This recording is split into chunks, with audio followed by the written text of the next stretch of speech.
दुई दिनिया लगाण वर्षार मालकानगिरी जिले में वर्षार वित्पात देखा मिलता। आखि जुआड़े बुलेबे खाली पानी ही पानी देखा मिलता।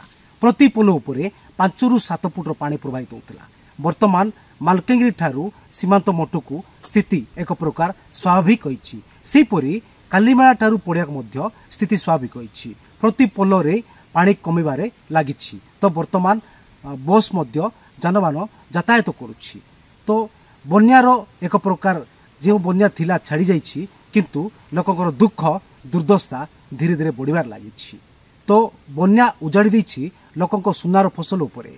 तो देखिबा आमे के न्यूज रो एक्सक्लूसिव चित्र ग्राउंड जीरो टारे पहुंचीचे। आपण देखा चेष्टा करिबी लोकंक चाष जमी उपरे एकर एकर चाष जमी उपरे बाली पूरा चढ़ी जाइछि। आपण के न्यूज रो एक्सक्लूसिव चित्र देखा चेष्टा करिबी। ये होछि लोकंकर दुख दुर्दशा देखि पारुथ्वे। एक प्रकार धान उपरे एकर एकर पा जा कि 30 एकर धान उपरे पूरा बाली चढ़ी जाइछि। संपूर्ण चित्र देखि पारुथ्वे। ए जगह लोक मध्य समस्त रहिछंती।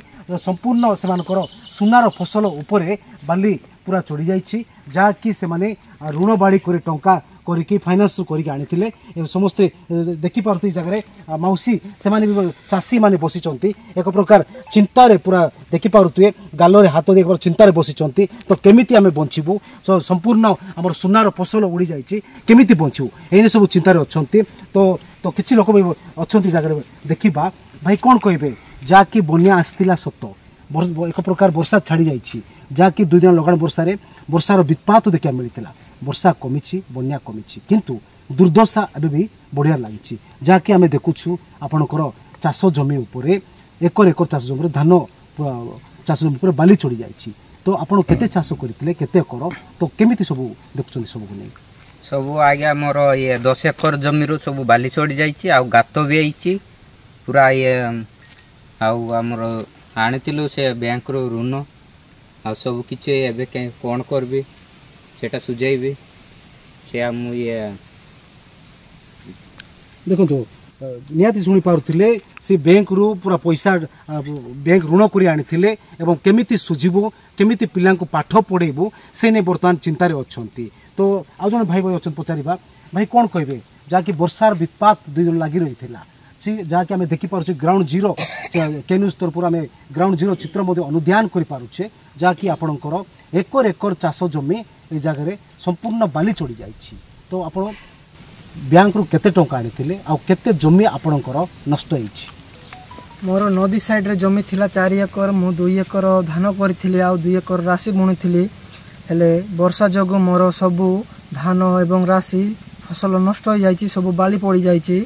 ता जोगु मोर बैंक रु ऋण आनी सुध आनी टंका चाष कली एवं से जोगु मोर सबु फसल नष्ट हो जाइछि। एवं से फसल जोगु नष्ट होबा जोगु मोर मुंडरे बहुत चिंता होउछि केमिति ऋण सुझिबी एवं जदि सरकार मोर किछि सहायता करथांते हेले भलो होइथांते। मोर निहाती आपण शुणी पारुथिले से बैंक रु ऋण करे आनिथिले, फाइनान्स केउ फाइनान्स रु मध्य टंका आनिथिले। वर्तमान केमिति सुझिबू, वर्तमान केमिति आमे बंचिबू एने से चिंता रे सरकार को गुहारि करछंती। हमर दुख बुझिले हम दुख टिके दूर होंता। तो आ जने ए जगह वृद्धा चासी अछन पचारिबा।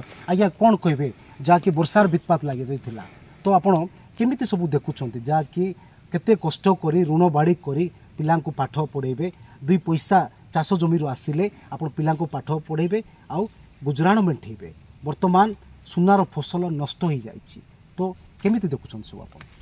हमें 5 एकर खंडे जमी धान करली, से धान रे पूरा पानी रे खराब हो जाइछि, बाड़ी माड़ी पड़िछि। एबे आमे से ऋण होई करी से चाष करली। एबे कोन करबी सेटा चिंता रे होसी। ए ऋण केंति सुझिबी बा हमर से पूरा पिला पान केंति बंसिबे सेटे भाई चिंता रे होसी। निहाती शुणी पारुथिले प्रति लोकंक मुहरे गोटे कथा ऋण कर आनिथिलु, फाइनान्स रु पैसा उठेइथिलु, शुद्ध आकार आनिथिलु, वर्तमान आमे केमिति बंचबू समस्त मुहरे एई गोटे कथा ही। आ जने मध्ये अछंती पचारिबा। मा कोन कहबे जा कि आपनकर सुनार फसल उजाड़ी जाइछि, केते कष्ट करे चाष करथिले, 2 पैसा आसिले पिलांको पाठ पढेबू, घर गुजराण मेंटेबू। तो वर्तमान आपन केते चाष जमी नष्ट होइछि कोन कहबे? मोर जमी केते नष्ट होला, मो केंती बंचबी, पिला पान पाठ पढ़बा पैसा नाय, किसी नाय, ଏବେ ଦାନ କେତେ ପଇସାର ଆଣିଥିଲି ଲ୍ୟାମ୍ପର ପଇସା ଏବେ ସୁଝାଇବା ପାଇଁ କୋଟି ମିଳିବ ପଇସା ଏବେ ମୁଁ କ'ଣ କରିବି ମୁଁ ଏଟା ପାଇଁ ଚିନ୍ତା କରୁଛନ୍ତି ଏବେ କୋଟି ମିଳିବ ପଇସା ମୋ ପିଲା ପାଠ ପଢ଼ବା ପାଇଁ ମୁଁ କେମିତି ମିଳିବ ପଇସା କୋଟି ଯିବ କାହା ପାଖରେ ଯିବୁ ପଇସା ମାଗବା ପାଇଁ ନିହାତି ଆପଣ ଶୁଣିପାରୁଥିଲେ ବର୍ତ୍ତମାନ ଋଣ କରି ଆମେ ପଇସା ଆଣିଥିଲୁ କେଉଁଠି ଫାଇନାନ୍ସ ସୁଧ ଆକାରରେ ମଧ୍ୟ ଟଙ୍କା ଆଣିଥିଲୁ ବର୍ତ୍ତମାନ ଆମେ କେମିତି ବଞ୍ଚିବୁ କେମିତି ଖାଇବୁ ଏଇ ସବୁ ସେମାନେ ଚିନ୍ତାରେ ରହିଛନ୍ତି ଦେଖିପାରୁଥିବେ ଇଏ ହେଉଛି ସୁନାର ଫସଲ ପୁରା ଉଜାଡ଼ି ଯାଇଛି ଦେଖିପାରୁଥିବେ କେ ନ୍ୟୁଜ୍ର ଏକ୍ସକ୍ଲୁସିଭ୍ ଚିତ୍ର ଯାହା ଦେଖିପାରୁଛନ୍ତି ସମସ୍ତଙ୍କ ମୁହଁରେ ଗୋଟିଏ କଥା ହିଁ ତ ଆମେ ଋଣ କରି ଆଣିଛୁ କେମିତି ଆମେ ବଞ୍ଚିବୁ କେମିତି ଗୁଜୁରାଣ ମେଣ୍ଟେଇବୁ ଏଇ ସମସ୍ତେ ଚାଷୀମାନେ ସମସ୍ତେ ଚିନ୍ତାରେ ରହିଛନ୍ତି ତ ସେମାନେ ଅନ୍ୟ ପକ୍ଷରେ ସରକାରଙ୍କୁ ଗୁହାରି କରିଛନ୍ତି ଯଦି ସରକାର ଆମକୁ କିଛି ସାହାଯ୍ୟ କରନ୍ତେ ତାହେଲେ ଆମ ପରିବାର ଚଳନ୍ତା ଏଇ ନେଇ ସେମାନେ ଅନୁରୋଧ କରିଛନ୍ତି ସରକାରଙ୍କୁ କାଲିମାଳା ସାଲିମାରକୋଣ୍ଡାରୁ ଅମରେଶ କୁମାର କେ ନ୍ୟୁଜ୍ ଓଡ଼ିଶା।